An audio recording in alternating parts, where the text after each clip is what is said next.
DJ remix Santosh बाबू hi tech Rampur Khajuria बाजार Motihari. Mix by Amit Singh. जे तू सर कोई बुचोली मार कली नुनिया टोली मार कली नुनिया टोली। जे तू सर कोई बुचोली मार कली नुनिया टोली ऐसे दे देखबू तो मार दियो हीरा गोली पागल भइल दूसरा टोली घायल भइल चमटोली पागल भइल दूसरा टोली घायल भइल चमटोली ऐसे दे देखबू तो मार दी अहिरा गोली जे तू सर कहबू चोली मार कली नुनिया टोली।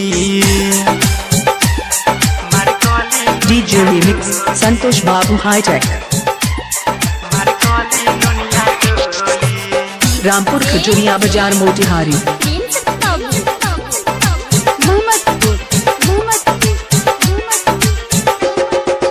मेगा रिकॉर्डिंग स्टूडियो बाजार भिट्ठी।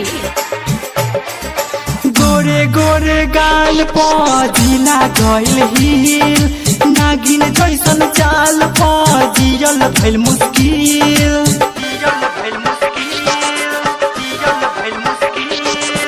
गोरे गोरे गाल पजिला गइल हिल नागिन जैसन चाल पजियल भइल मुस्किल।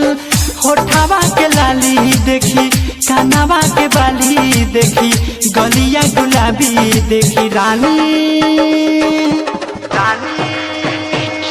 जे तू सर कहबू चोली मार कली नुनिया टोली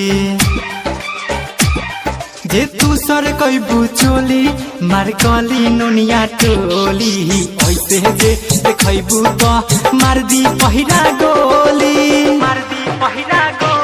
पागल भइल भंटोली घायल भइल हजम टोली ऐसे जे देखबू तो मार दी अहिरा गोली जे तू सर कहबू चोली मार कली नुनिया टोली ऐसे जे देखबू तो मार दी अहिरा गोली जे तू सर कहबू चोली मार कली नुनिया टोली। डीजे रिमिक्स संतोष बाबू हाईटेक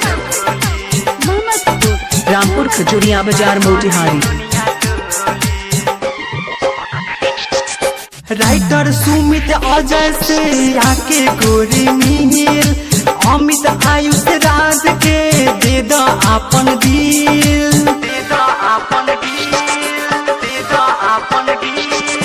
राइटर सुमित अजय से आके गोरी मिल अमित आयुष राज के दे दो अपन दिल। उमर 16 साल भइल रेशम जैसन बाल भइल जियल सबके काल भइल रानी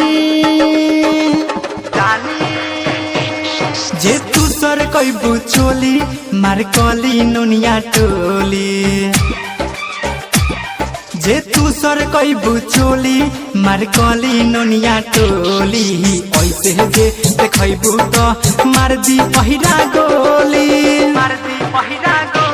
पागल भइल कानू टोली घायल भइल कोइरी टोली ऐसे जे देखबू तो मार दी अहिरा गोली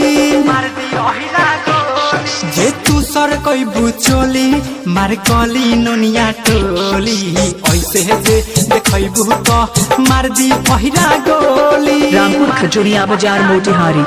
जे तू सर कहबू चोली मार कली नुनिया टोली।